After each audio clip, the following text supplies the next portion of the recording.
बुधाय साथियों, तो कैसे हैं आप लोग। उम्मीद है कि आप लोग ठीक ही होंगे। तो एक छोटा सा कोशिश है, छोटा सा सॉन्ग है बाबा साहब का। तो प्लीज़ दोस्तों कमेंट करके ज़रूर बताएं कि सॉन्ग कैसा लगा हमारा। और इस चैनल पे नए हैं तो चैनल को सब्सक्राइब कर लीजिएगा।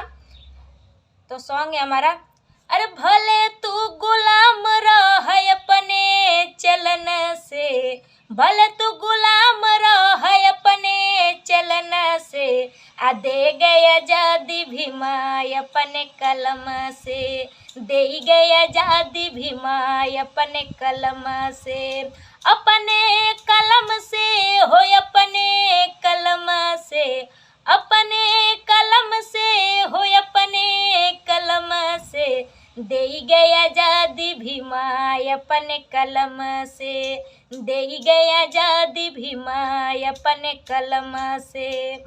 बाबा मोर सहले हो के तना जुलुमवा, हो के तना जुलुमवा, छुए न पावे रहे पनिया के कुआवा, हो पनिया के कुआवा।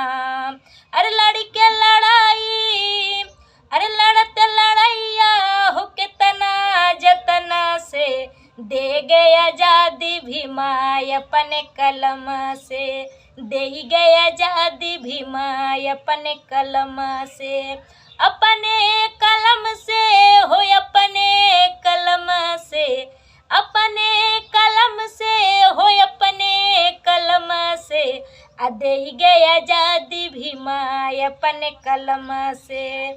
अरे प्यास लगे बाबा के पनियो न पावे, हो पनियो न पावे, भूख लगे बाबा के खनओ न पावे, हो खनओ न पावे।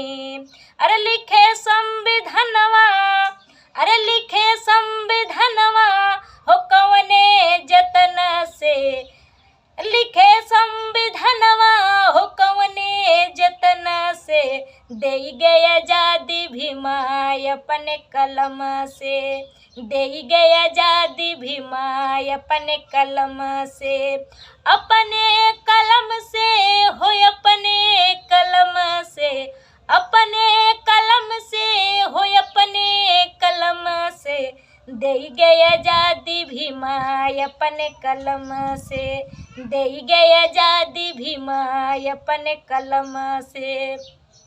भले तू गुलाम रह अपने चलन से, भले तू गुलाम रह अपने चलन से, दे गया आजादी भीमा अपने कलम से, दे गया आजादी भीमा अपने कलम से। तो जय भीम, नमो बुद्धाय साथियों।